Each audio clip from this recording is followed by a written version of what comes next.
नमस्कार, माझ्या व्हिडिओमध्ये तुमच्या सगळ्यांचं खूप खूप स्वागत। श्री स्वामी समर्थ, जय स्वामी समर्थ या गोड शब्दाने आपण आपल्या व्हिडिओची सुरुवात करणार आहोत। या व्हिडिओमध्ये संकष्ट चतुर्थीबद्दल संपूर्ण माहिती त्याचबरोबर उपाय सुद्धा आपण बघणार आहोत। तर यंदा 6 मार्च 2026 ला आलेले आहे। प्रत्येक महिन्याच्या कृष्ण चतुर्थीला संकष्ट चतुर्थीचे व्रत केले जाते। दिवसभर उपवास केला जातो, चंद्राची आरती केली जाते आणि नंतरच उपवास सोडला जातो। गणपती बाप्पाला लाडू मोदक याचा नैवेद्य दाखवले जाते। त्याचबरोबर हे व्रत जे आहे ते संकल्पयुक्त किंवा सेवा म्हणून सुद्धा इच्छापूर्तीसाठी सुद्धा केलं जातं। त्याचबरोबर जर काही उपाय केले तर त्याचा सुद्धा खूप मोठ्या प्रमाणात फायदा होते आपल्या इच्छा पूर्ण होण्यासाठी। याच चतुर्थीला बालगणेश चतुर्थी म्हणून सुद्धा ओळखली जाते। या दिवशी चंद्र उदय साधारण 9:10 ते 9:20 पर्यंत असणार आहे। चतुर्थीच्या दिवशी आपल्याला काय करायचं आहे तर सकाळी उठल्यानंतर आंघोळीमध्ये काळे तीळ टाकायचे आहे।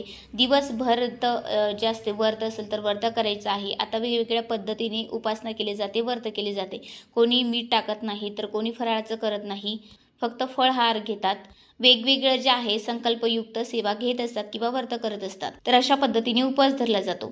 संध्याकाळच्या वेळी आपल्याला काय करायचं आहे, दिवसभराचे जे पण आपले काही कामं असतील तुम्ही उपवास धरून ते करू शकता। नंतर संध्याकाळच्या वेळी हातपाय तोंड वगैरे धुवून घ्यायचं आहे किंवा आंघोळ सुद्धा करू शकता किंवा शुद्ध मनाने तुम्हाला काय करायचं आहे की देवाची पूजा करायची आहे। सगळ्यात पहिले म्हणजे पाट किंवा चौरंग असेल त्यावर थोडीशी गव्हाची रास किंवा तांदूळाची रास घालायची आहे आणि नंतर गणपती बाप्पाची प्रार्थना करून त्यांना स्थापन करायचं आहे। कलश मांडायचा आहे। नैवेद्य म्हणून गुळ खोबरं मोदक लाडू अशा पद्धतीने तुम्ही ठेवू शकता। मनोभावाने पूजा करून घ्यायची आहे। पूजा करत असताना लाल वस्त्र तुम्हाला परिधान करायचे आहे। त्याचबरोबर पूजा करत असताना गंध फुलं अक्षदा लाल वस्त्र जानवं हे गणपती बाप्पाला आवर्जून व्हायचं आहे। त्याचबरोबर चतुर्थीचा एक नियम असतो की उपवास सोडताना कांदा लसूण बीट गाजर फणस ह्या गोष्टी ज्या आहेत ना ते वर्ज्य मानलेल्या आहेत त्या टाळायला पाहिजे। गणपती बाप्पाचा अभिषेक करायचा असतो आणि गणपती बाप्पाचे स्तोत्र मंत्र हे म्हणायचे असते। त्याचबरोबर अथर्व शीर्ष सुद्धा आपल्याला म्हणायचं असतं। जर तुम्ही संकल्पयुक्त सेवा करत असाल तर मग तुम्ही असं सुद्धा म्हणू शकता की मी 11 चतुर्थी धरील किंवा 21 चतुर्थी धरील। जेवढ्या तुमच्या मनात असतात तेवढ्या तुम्ही सांगून जे आहे संकल्प सेवा केली जाते आणि ती धरल्या जाते। आता जेव्हा संकल्प सेवा करायची असते ना तेव्हा जी अंगारका चतुर्थी असते तेव्हापासून ती सुरुवात करायची असते। मग जेवढ्या दिवस आपल्याला चतुर्थ्या करायच्या आहे किंवा आपली 11 असेल 21 असेल ह्या धरायच्या असतील मग त्याच्यानंतर त्याचं उद्यापन केलं जातं। तर अशा पद्धतीने आपल्याला पूजा अर्चना करून घ्यायची। आता उपाय काय करायचे आहे बघा, त्या दिवशी चंद्रदेवाची पूजा अर्चना केली जाते, चंद्रदेवाची आरती सुद्धा केली जाते। त्याचबरोबर आरती करत असताना तुम्हाला एक मंत्र म्हणायचा आहे, ओम सोमाय नमः हा मंत्र म्हणायचा आहे।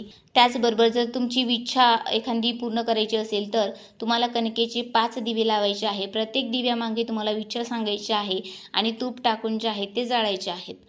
त्याचबरोबर दुसरा उपाय असा आहे की 21 किंवा 11 तांदूळ जे आहेत तुम्हाला गणपती बाप्पाला वाहायचं आहे आणि ओम गणगणपतये नमः असा मंत्र म्हणायचा आहे। देव बाप्पाला आपली इच्छा सांगायची आहे आणि हे तुम्हाला जे आहे गणपती बाप्पाला व्हायचे आहे। जे पण आपल्या इच्छा असतात त्या पूर्ण होण्यासाठी अत्यंत प्रभावी हे मानलं जातं।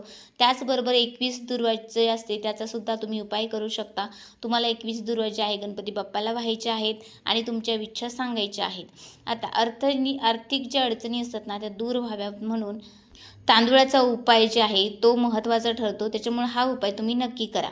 तुम्हाला वाटत असेल की मैत्रीचं नातं टिकावं तो मजबूत व्हावं त्याच्यासाठी सुद्धा एक उपाय आहे। तर तुम्हाला काय करायचं आहे म्हणजे की चतुर्थीच्या दिवशी तुम्हाला हिरव्या रंगाची धातूची जी वस्तू असते ती तुमच्या मित्राला तुम्ही देऊ शकता किंवा मग गोमूतीचे चक्र असते ते तुम्हाला गणपती बाप्पाच्या मंदिरात ठेवायचं आहे जर देता नाही आलं तर, किंवा मग तुम्ही तुमच्या मित्राला देऊ शकता। त्याच्यामुळे मैत्री जी आहे ती चांगल्या पद्धतीने टिकून राहण्यासाठी फायदा होते। त्याचबरोबर जे व्यवसायासाठी हा उपाय सांगण्यात आलेला आहे की चतुर्थीच्या दिवशी 21 वेळा बुध मंत्राचा जाप करावा। तर मंत्र हा आहे की ओम भ्राम ब्रीम ब्रोम स बुधाय नमः हा तुम्हाला 21 वेळेस जप करायचा आहे। तर अशा पद्धतीने आपण माहिती आणि काही उपाय जे आहेत ते चतुर्थीचे बघितले आहेत। तुम्हाला हा व्हिडिओ कसा वाटला कमेंट बॉक्समध्ये नक्की सांगा। चॅनलला लाईक शेअर सबस्क्राईब करा। परत भेटूया अशा छोट्याशा व्हिडिओनी। धन्यवाद।